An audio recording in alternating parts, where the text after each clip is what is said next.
तो मैं प्रधानमंत्री जी से ये भी मांग करता हूं कि आप लापरवाही ना करें। अमरनाथ यात्रा में किसी तरह की त्रासदी ना हो, किसी तरह की घटना ना हो जाए, लोगों के श्रद्धालुओं के साथ कोई हमला ना हो, हिंसा ना हो, इसलिए बड़ी जिम्मेदारी से सख्त कदम उठाने की और आतंकवाद को चोट देने का समय अब है, उस पर आपको काम करना चाहिए। हालांकि प्यारे साथियों, मैं तो ये मानता था कि जब 370 हटाई गई, जब नोटबंदी की गई, जब यूनाइटेड टेरिटरी बनाई गई, तो ये कहा गया कि मिशन ऑल आउट चल रहा है। अब आतंकवाद वहां जड़ से खत्म हो गया, आतंकवादी भाग गए हैं। नोटबंदी से केंद्र सरकार ने आतंकवाद की कमर तोड़ दी थी, फिर ये अचानक से कहां से आतंकवादी आ गए जिन्होंने हमारी कमर तोड़ दी, हमारे लोगों को खून के आंसू रुला दिया। मैं इन परिवारों के बारे में सोचता हूं जिन परिवारों ने अपने घर के लोग खोए हैं। किसी ने अपना बेटा खोया, किसी ने अपना पति खोया, किसी ने अपना भाई खोया। मैं उनके बारे में, किसी ने अपना पिता खोया, मैं उनके बारे में सोचता हूं, उनके दर्द के बारे में सोचता हूं तो बड़ी चिंता होती है। लेकिन मैं मानता हूं कि अगर सुरक्षा में चूक नहीं होती तो शायद आज वो हमारे भी जिंदा होते। इसलिए मैं केंद्र सरकार से मांग करता हूं कम से कम 1 करोड़ रुपए का मुआवजा प्रति परिवारों को दिया जाए और उनके मन को शांति के लिए अपराधियों पे, आतंकवादियों पे सख्त कार्रवाई की जाए। लेकिन यह भी समझ नहीं आता, जहां जम्मू एंड कश्मीर में चप्पे चप्पे पे सेना का जवान, सीआरपीएफ का जवान, कश्मीर पुलिस का जवान, राष्ट्रीय राइफल्स का जवान दिखाई देता है, तो इतने बड़े स्थान पर कोई भी एक सुरक्षाकर्मी ना होना और आतंकवादियों का चुप आसानी से आना, 40 मिनट तांडव करना और फिर बिना मुठभेड़ के चला जाना, यह भी मेरे मन में बड़ी चिंता पैदा करता है कि ऐसी इतनी घोर लापरवाही क्यों हुई। फिर मीडिया का जिस तरह से धर्म आधारित प्रोपगंडा चलाना और उस प्रोपगंडे की आड़ में देश में हिंसा का माहौल, गृह युद्ध जैसा माहौल बनना, कश्मीरी बच्चों को, चाहे वो पंजाब में रह रहे हो, चाहे वो हरियाणा में रह रहे हो या उत्तराखंड में रह रहे हो, दिल्ली में रह रहे हो, उन पर हमला करना। ये आज जरूरत ये थी कि देश को एकजुट होकर, जब देखिए महसूस कीजिए, जब किसी घर पे प्रहार होता है तो घर के लोग आपस में नहीं लड़ते, तो देश को एकजुट होकर आतंकवाद के खिलाफ लड़ना था। लेकिन देश तो अपने देश के अंदर लड़ रहा है। कहीं मुसलमान को जो है फेरी वाले मुसलमानों को पीट दिया, आगरा में गोली चला दी, 26 का बदला 26 सोच रहे। अपने देश के लोगों से क्यों लेना चाहते हो? आतंकवादियों से जाकर लोहा लो जिसको लेना है, सेना में भर्ती हो जाओ, सेना में भर्ती होकर लोहा लो। तो ये भी समझना है कि आज देश को एकजुट होकर आतंकवाद के खिलाफ लड़ना है, ना कि देश के लोगों के खिलाफ लड़ना है। अगर मुसलमान इतने बुरे हैं तो सबसे पहले भारतीय जनता पार्टी अपनी पार्टी से मुसलमानों को निकाले, अपने मुसलमान लीडरशिप को। अगर वो इतने बुरे हैं, जिनको राज्यसभा में भेजा है, जिनको आरएसएस ने जो अपना मोर्चा बनाया, राष्ट्रीय मुस्लिम मोर्चा, पहले उसको खत्म करें, तब तो माना जाए कि भाजपा जो है मुसलमानों से नाराज है, मुसलमानों के ऊपर जो है हमला कर रही है।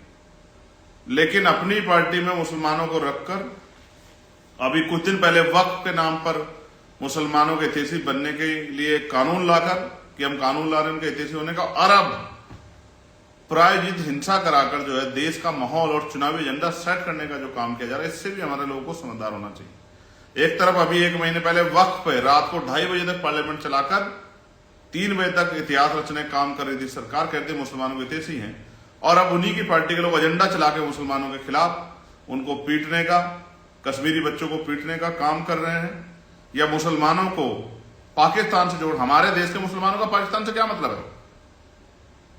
हमें क्या मतलब पाकिस्तान के मुसलमानों से? भारतीय मुसलमान भारत का है, और जरूरी नहीं कि मुसलमान कोई भी अपराध में शामिल हो सकता है। कई ऐसे लोग हैं जो पकड़े गए हैं जिन्होंने देश की खुफिया जानकारी, वो हिंदू धर्म से भी थे, जिन्होंने पाकिस्तान को या दूसरे देशों को देने का काम किया। और मैं कश्मीर के एजेंसियों पर लेकर चिंता में हूं। वहां इंटेलिजेंस का कितना बड़ा फेलियर है। लोकल इंटेलिजेंस का कितना बड़ा फेल है, पुलिस का, सीआरपीएफ का कितना बड़ा फेलियर है। हालांकि मुझे अपने देश की फोर्स पे गर्व है, कितना बड़ा फेलियर है। कोई वीआईपी के नाम पे चला जाता है, कोई फर्जी आदमी, और केंद्र की सुरक्षा लेके घूम लेता है वहां, बाद में पता लगता फर्जी था।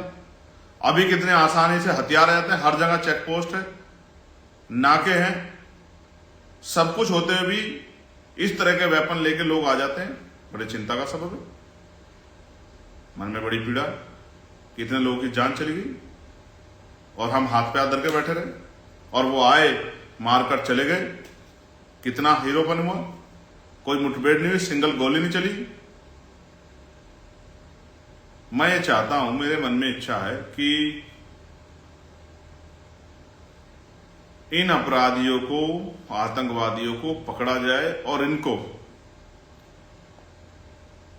फांसी की सजा दी जाए, जिससे कि अपराध करने से पहले 1000 बार उनके पैर कांपे, जो आतंकवाद में लिप्त होकर या जिनका ब्रेन वॉश करके जो है, चाहे वो देश के हों, देश से बाहर किसी देश के हों, जिनको हथियार बना के देश में हिंसा कराई जा रही है और देश के लोगों का खून बहा जा रहा है।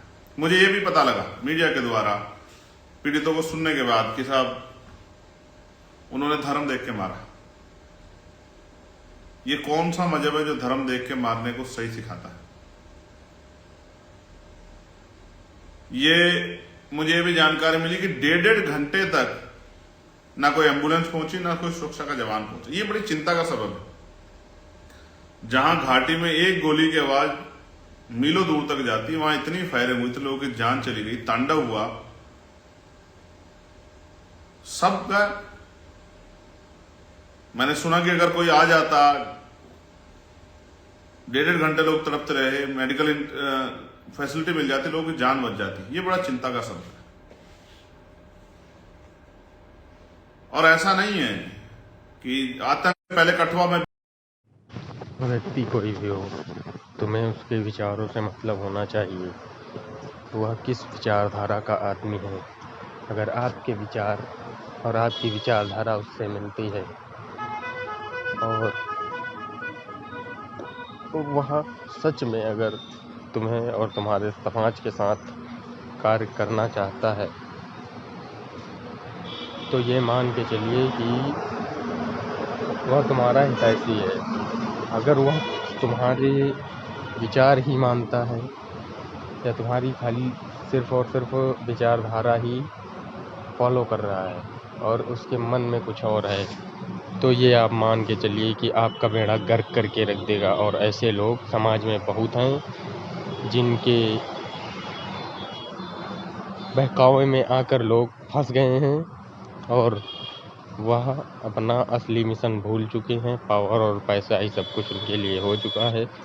तो ऐसे लोगों से बच के रहिए और